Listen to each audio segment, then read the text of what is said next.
Okay, welcome back everybody. I am playing a 15 plus 10 game on Lichess against Double Grob Main. He did not play the Grob. I mean, the Grob is a wide opening, but I would have thought maybe he was going to play G5 and live up to his name. But he did not for some reason. But okay. I guess I'll forgive him just this once. Okay, so he's trying to go into a Nimzo. I like to not allow that because I think the Nimzo is good. In fact, I want to try to learn the Nimzo with black. Um, so maybe I should have let the Nimzo happen, and then he could have taught me, how to play it. But okay, if I'm going to play the Nimzo, I need to know the Queen's Indian too. So he can teach me the Queen's Indian. That works. Okay, so he's playing this line, which I don't really know so much about. I always forget here. Like, one of these moves is the old move, and one of them is the new move, and I think they're both okay. But I feel like I always get sort of bamboozled here. I'm leaning towards knight d2 because I'm having some like vague memory of like getting punished on these dark squares somehow. I just don't really remember how that would have happened. I think what's happened to me before is like b3, bishop b4, bishop c3 happened, and I ended up getting my rook trapped. So I'm gonna play knight bd2 and just defend the pawn that way.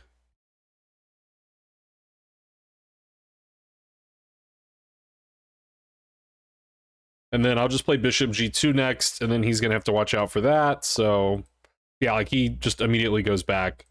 That could definitely be some theoretical move, and the point is that the knight is not really ideal here. I'm assuming this is still a theoretical position. Again, I don't really know the move here, though, which is sort of unfortunate.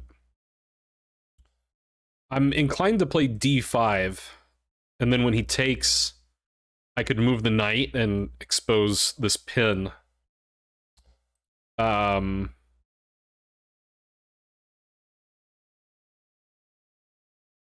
Yeah, I mean, it's an annoying move, to be sure.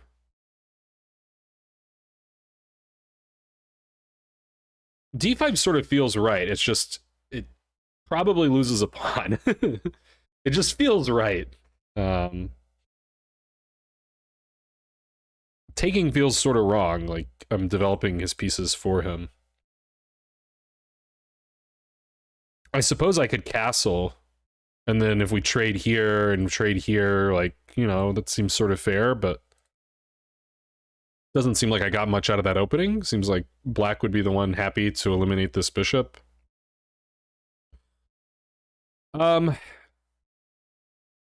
Is there any universe in which knight f1 is some move and just defend the pawn with the queen? That seems a little suspicious too, because takes, bishop c5, starting to kind of line up against f2, so there could be some sort of stuff. I don't know.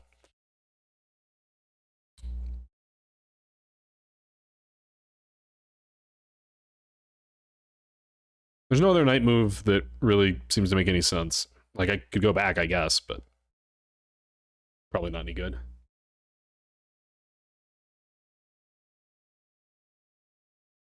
I don't think I want to have to recapture here with my queen because of this bishop c5 stuff.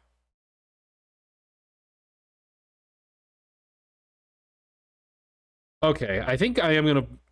Let's pursue d5. So d5 takes...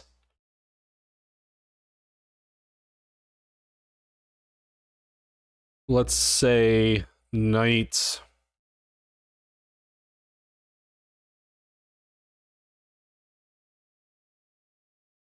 I don't know. Knight e5, knight g5.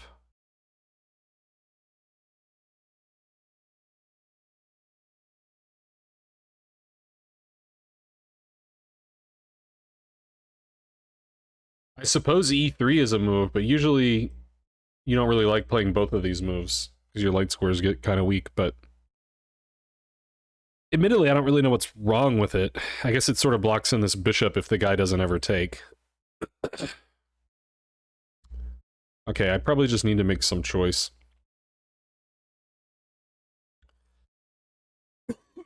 Pardon me.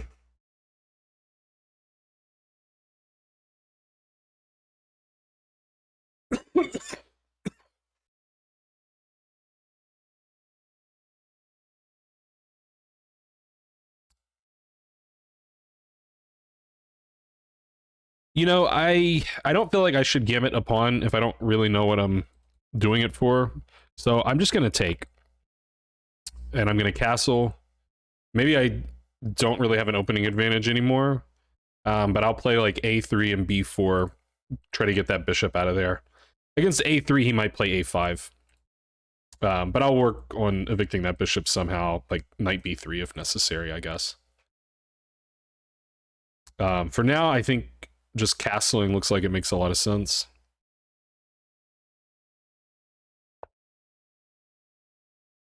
My opponent left the game. That's unfortunate. I was kind of hoping to play the game, but...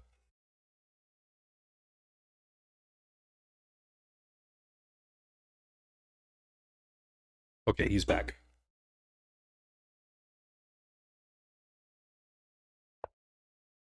Okay, he castles. So I'm thinking a3, and I guess if he plays a5, I'll just argue that maybe the b6 point will be weaker later. Like I could play knight b3, bishop e4, maybe in some circumstance, and try to go after that pawn. And I mean, I can also try to finagle my knight into d4, although I can do that without playing a3.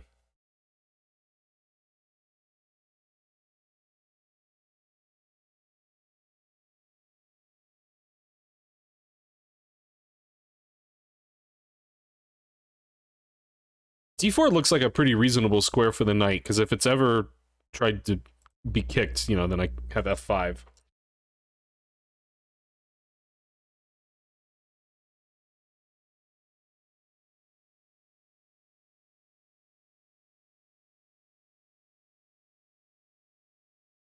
Okay, let's go for this. Why not? My opponent keeps leaving the game, which is a little frustrating, I guess. I don't know. Frustrating is not the right word. Sometimes you don't like to see that. You're like, what's he up to? Why does he keep leaving? Does he have better things to be doing than play chess against me? Unthinkable. So if he plays a5, I'll try to do some maneuver like this, and then I think the bishop will be good on c3. Okay, he isn't interested in such things. Okay, so with the pawn here, now that this knight is unpinned, I mean, it wasn't really pinned before, but again, I think this light square bishop trade is usually going to be favorable for black. So I would be kind of attracted to moving the knight, and then the pawn is pinned. But b4 first seems like quite a good idea. My bishop can come to b2, and if I don't do it, he might do the a5 thing. Which, I mean, although I was saying it might create a weakness, I think still, like, I'd rather be able to do this and have this wide open diagonal develop a little more quickly.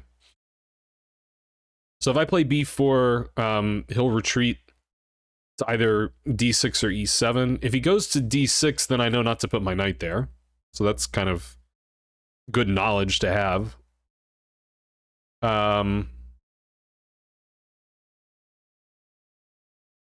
Yeah, I think b4 makes quite a bit of sense.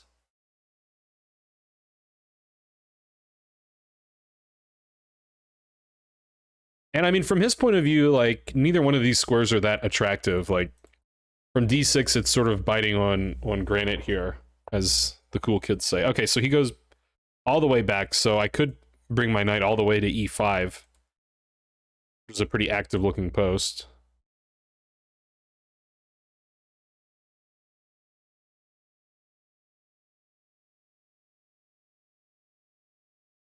I'm a little nervous to put the knight on d4 because it will be undefended there. Like, he couldn't take right away, but there could be some little tactic. Now, I mean, that said, if I go to d4, if he ever is playing e5, again, I have knight f5. Whereas if I play knight e5, I'm not sure what the next destination for the knight is. It just looks like, you know, a well-placed knight. But probably the guy's just going to try to trade it off anyway.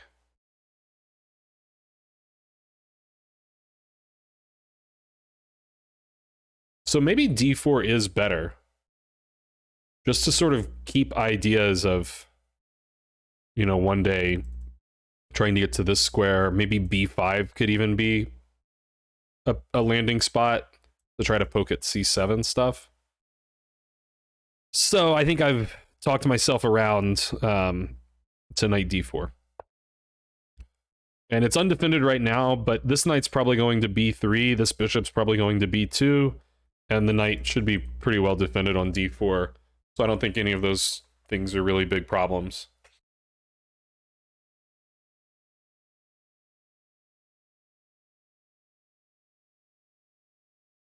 Maybe this knight won't go to b3.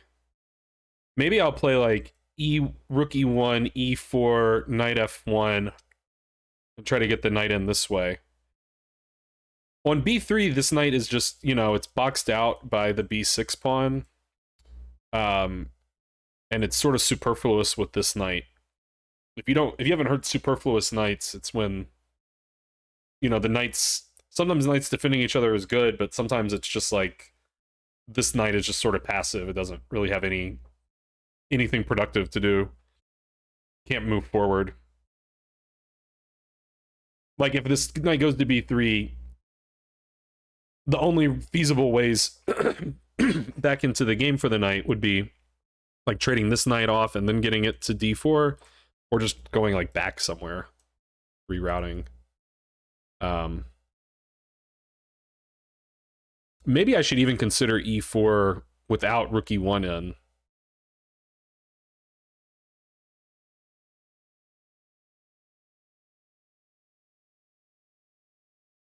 These are probably not problems I have to solve immediately. Like, probably bishop b2 is what I'm playing against most moves.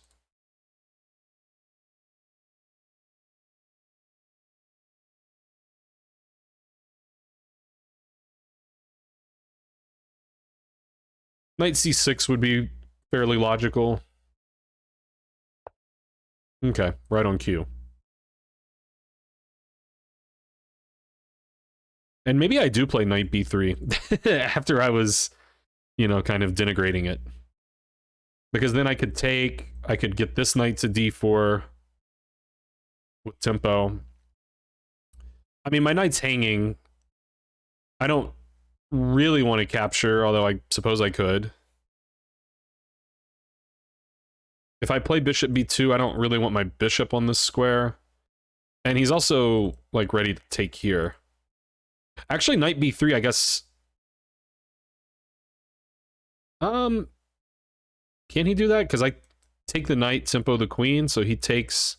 Take, I'm still tempoing the rook. Maybe he has rook c8 there, though. So maybe I do take first and then go knight b3 and bring this knight in here. It feels weird, like I don't... You know, it feels like the white knight is the better of the two knights. But it's more about what am I doing with this knight.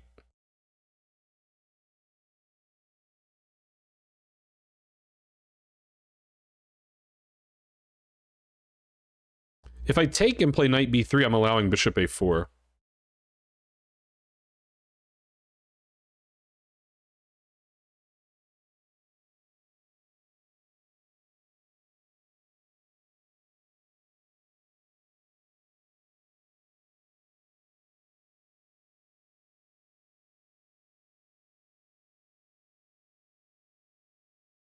I could take.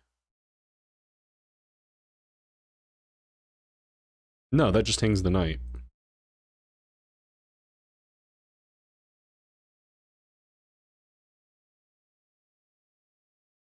Maybe bishop b2 is not so bad. He still can't really take my pawn. Okay, let's just do bishop b2 then. Because this pin still exists.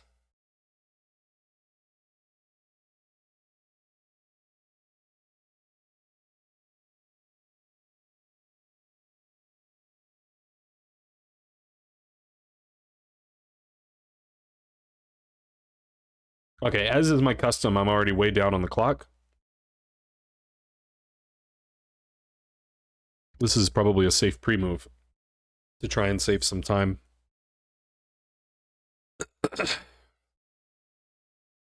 So what's next up?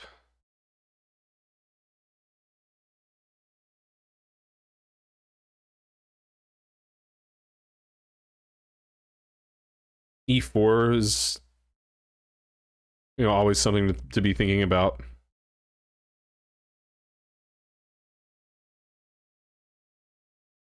Knight b5 could be some move. I guess rook c1 is probably the most natural and safe move.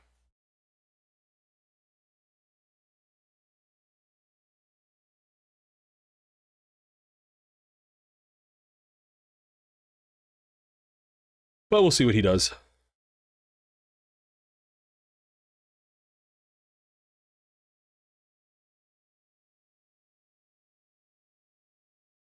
Okay, he left the game again. It's like the 5th time.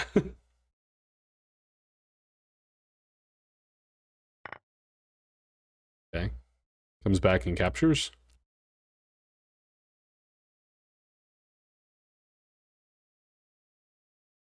So this pin still exists, so he can't, oops, he can't take on c4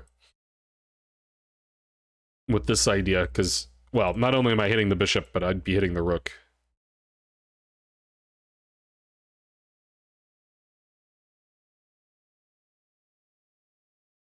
Yeah, and if takes, and he tries to throw in the in-betweener, knight, rook b8, I can take this.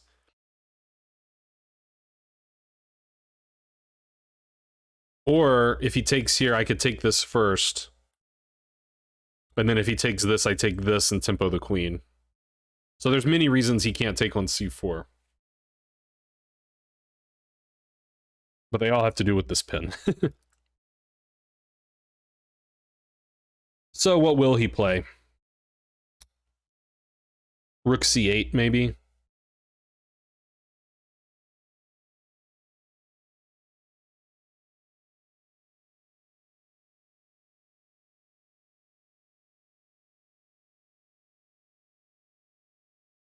I mean, rook c8 doesn't really solve any of those problems. Like, rook c8, in that line, I'm still on the rook, so...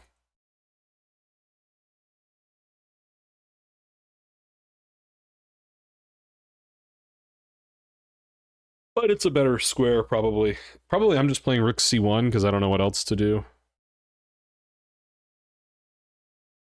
I'm still sort of thinking maybe e4 is a pawn break that I want to play at some point.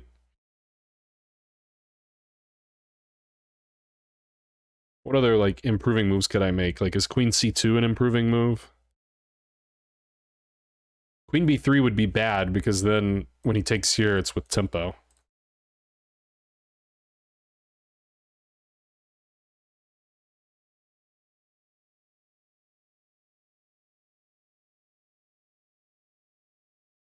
I don't know. Both sides feel a little stuck. Like, I don't know where this knight really wants to go. I don't really want to block the bishop. I also don't want to hang my knight. But, like, knight f3, then this isn't happening, so...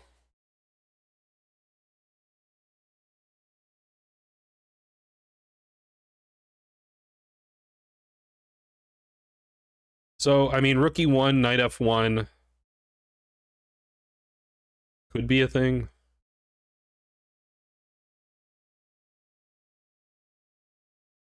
Rook e1, e4. I'm just not sure that I actually get any advantage out of that.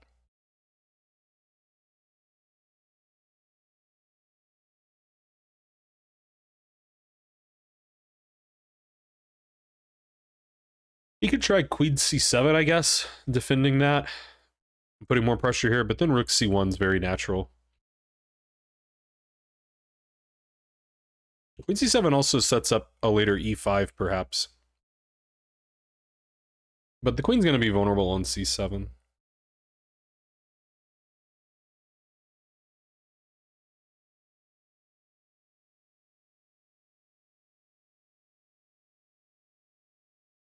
So yeah, basically I don't know. Okay, my opponent left it again. Usually he leaves right before he's going to make a move. Okay, he's back. Dang, it didn't work. I thought I could, like, jinx him, or... I don't know if that counts as a jinx, but...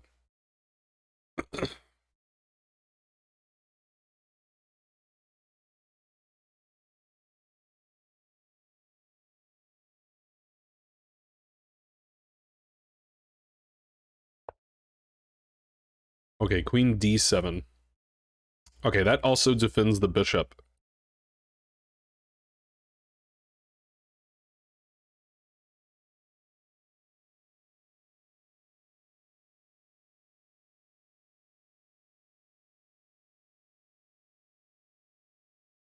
So he could play d takes c4 and get the bishop trade that he so desires.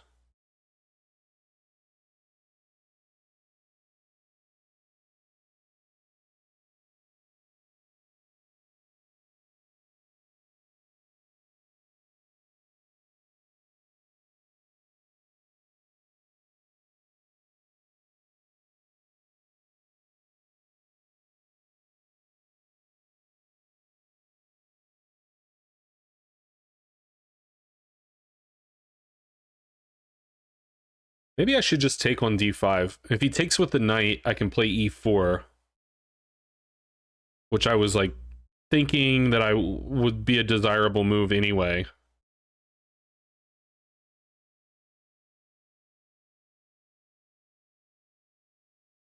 Yeah, if he takes with the bishop, I can also play e4.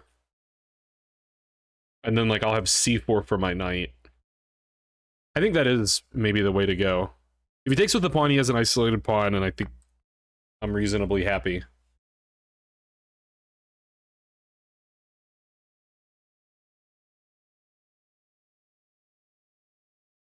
But I'm toying with the idea of doing this maneuver.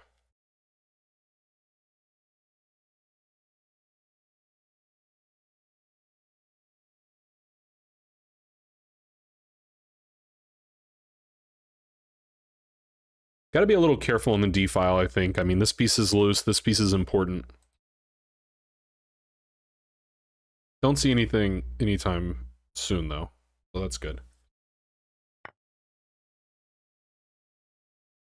Takes with the bishop. e4 was my plan.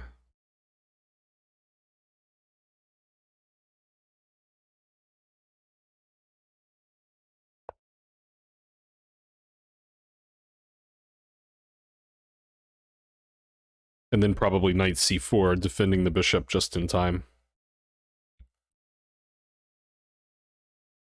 Although I do have to worry about rook d1 or rook d8, whatever. Whichever one's legal.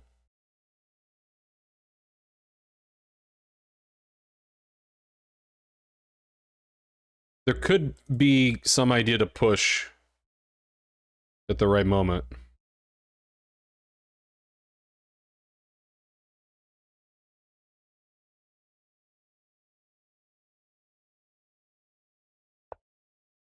Yeah, he just backs it on up.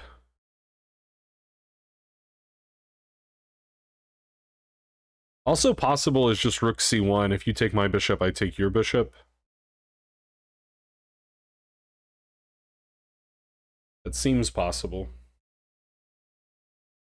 That still leaves my knight sort of pinned, though. Like, take, and then rook d8 again.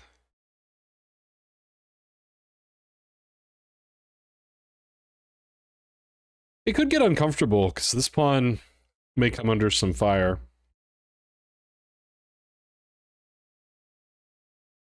Bishop back to e3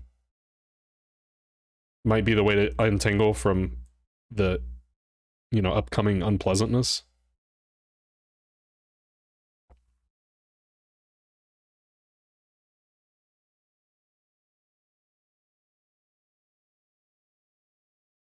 I suppose knight b3 is legal, but then this thing is sort of weak.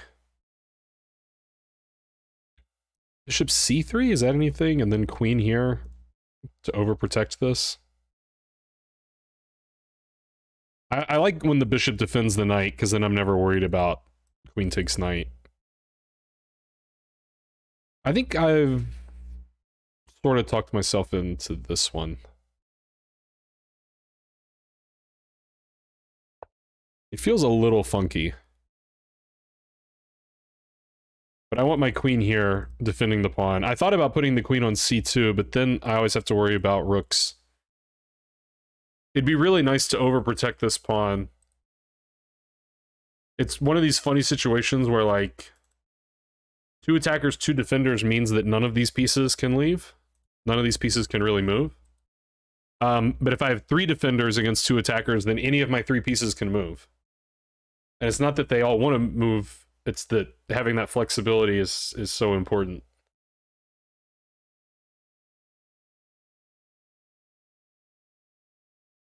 And I'd also really like to put a rook on the D file. Like, the rooks seem like they belong on the C and D files.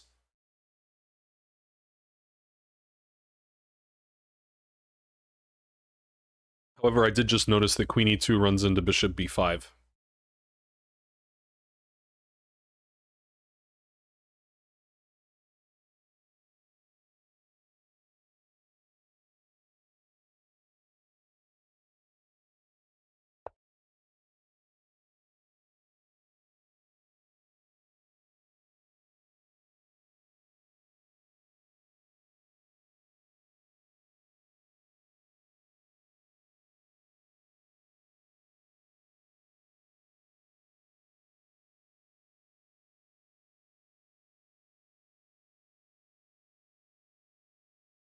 Yeah, that's sort of obnoxious. Okay, let's just bring this rook over.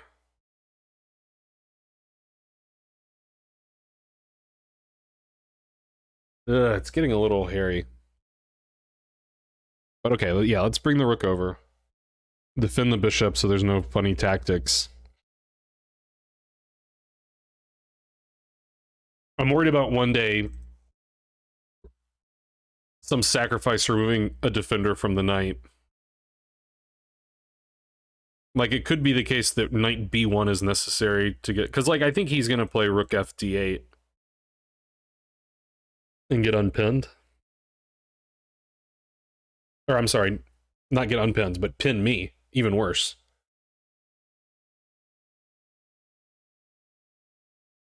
Ooh, I could have some tactical potential here.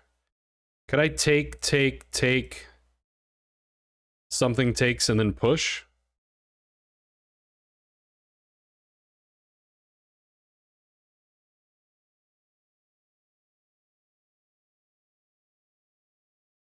I suppose it's just a big trade. It might not even work.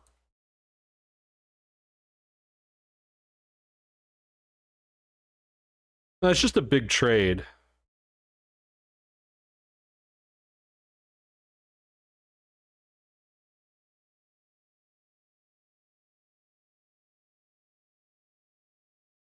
But I lose a pawn in the process.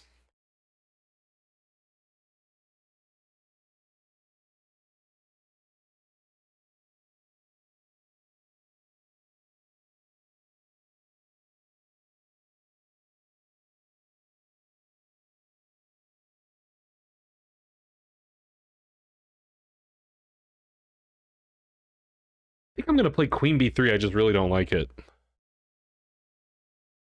But I want to get out of all this crap.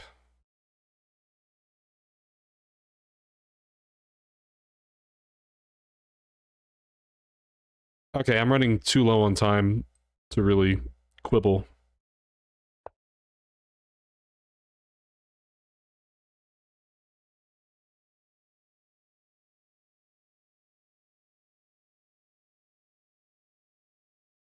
Rook fd1 next, if nothing more pressing comes up.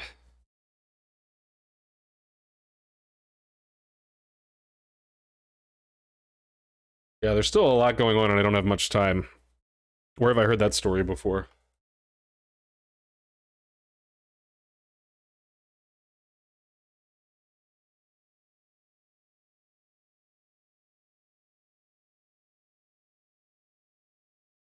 This could also be some plan, but I gotta not hang that.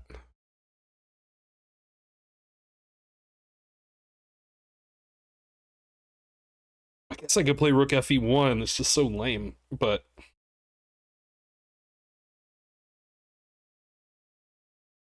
Yeah, I mean, also, okay, yeah, so that sort of was the point I was about to make. Wait, he's doing... It's the thing that I was afraid of happening.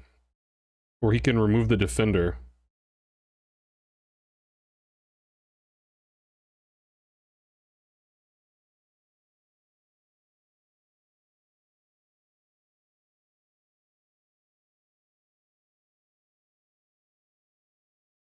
He gets 2 pieces for the rook. I mean, I can't really do anything about it.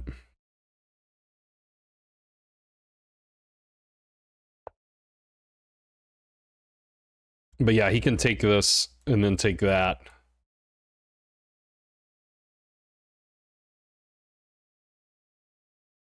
I think I'll play queen c7.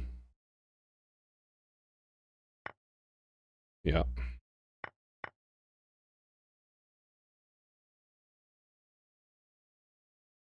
I could take and get a check, but I don't see where it actually accomplishes anything. He can just block.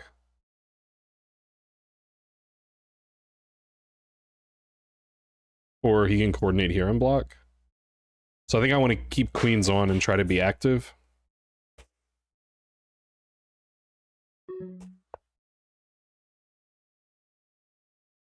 Hitting that. Maybe I can get some comp. Bishop. Well, yeah, I guess the bishop can move. I don't see a way to deflect the queen away from the rook.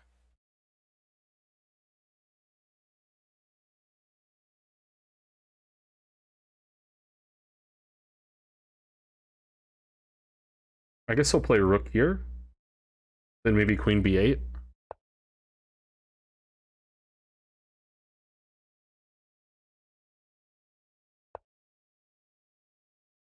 If he blocks with the rook, I can take the pawn. If he blocks with the bishop, I can get the rook back here.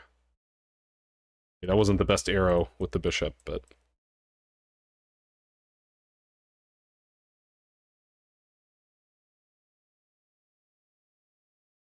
Yeah, I really hate how he leaves the game after every move. Not a fan.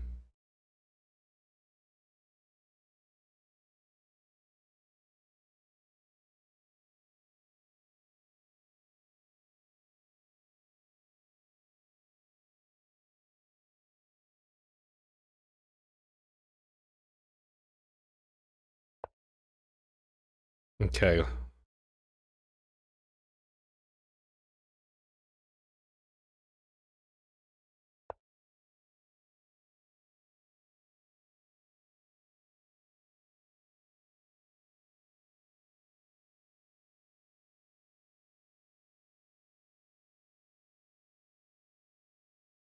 I guess he has queen d6.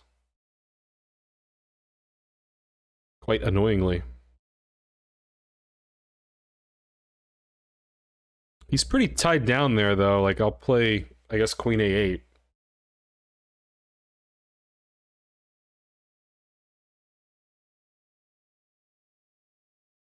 Just avoid the trade.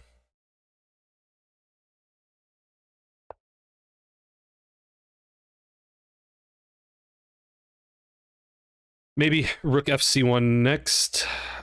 I gotta be careful, I could get mated.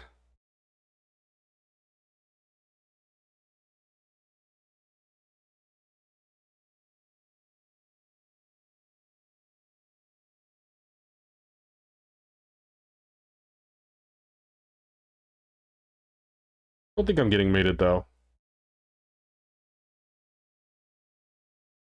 Rook c1 would threaten take, and then here.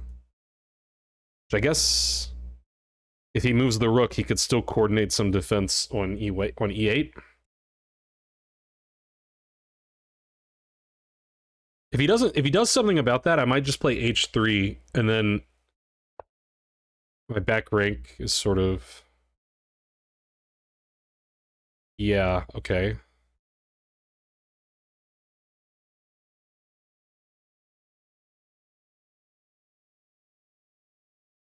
Here?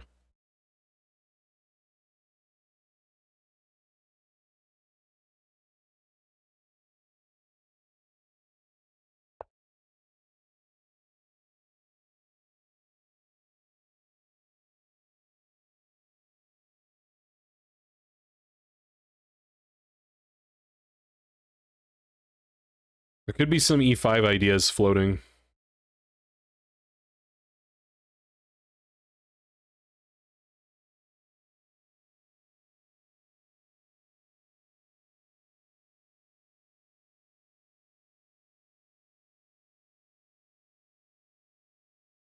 Could also bring the queen back here. Which I guess doesn't really do a whole lot.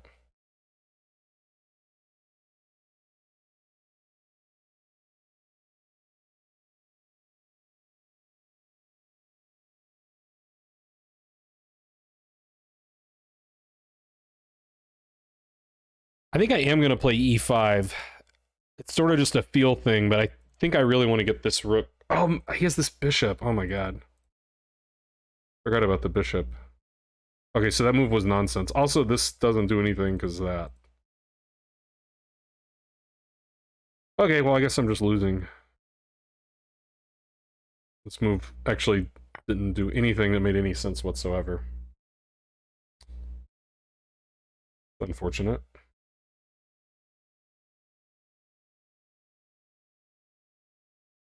Okay, let's just make it his turn. He's still got to, like, come beat me.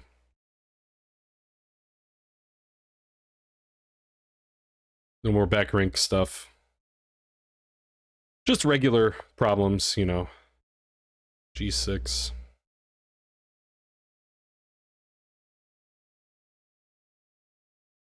It's hard to even play a move, like... Not much legal I can do.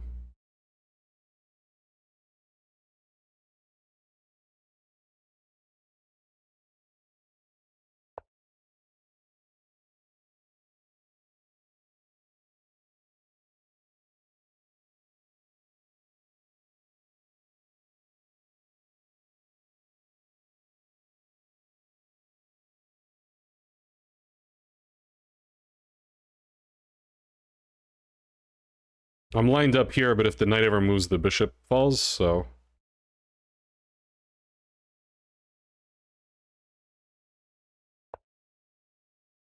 Okay, the king is getting out of dodge. Let's just shuffle. It's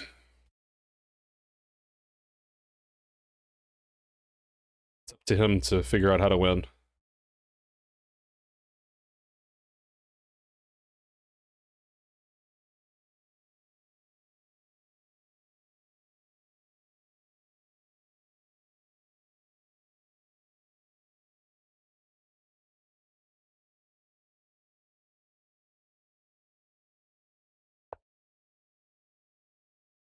H5. Yeah, H4 is a little scary.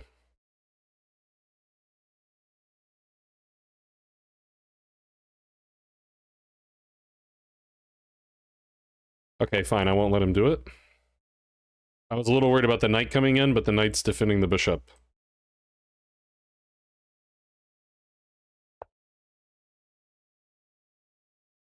Yeah, that's true.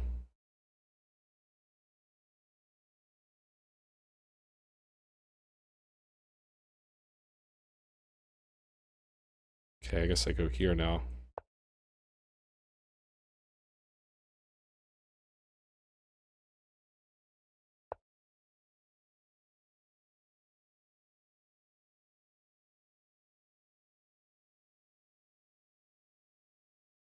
Oh, I can take that, can't I?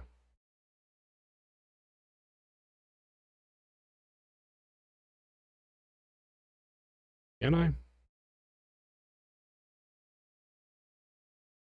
Alright, I guess we'll find out. I mean, I'm giving up this check.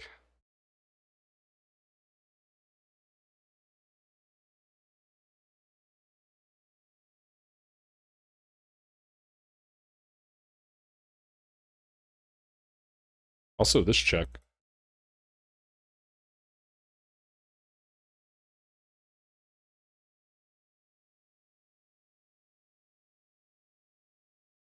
He's running low on time, though.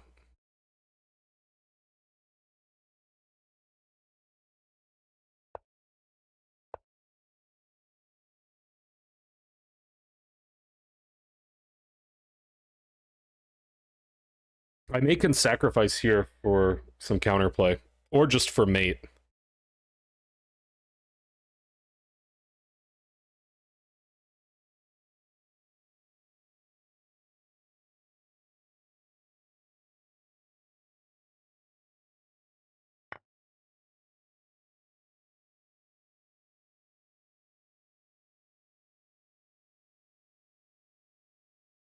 I'm not sure that it's mating. It feels like it should be mating.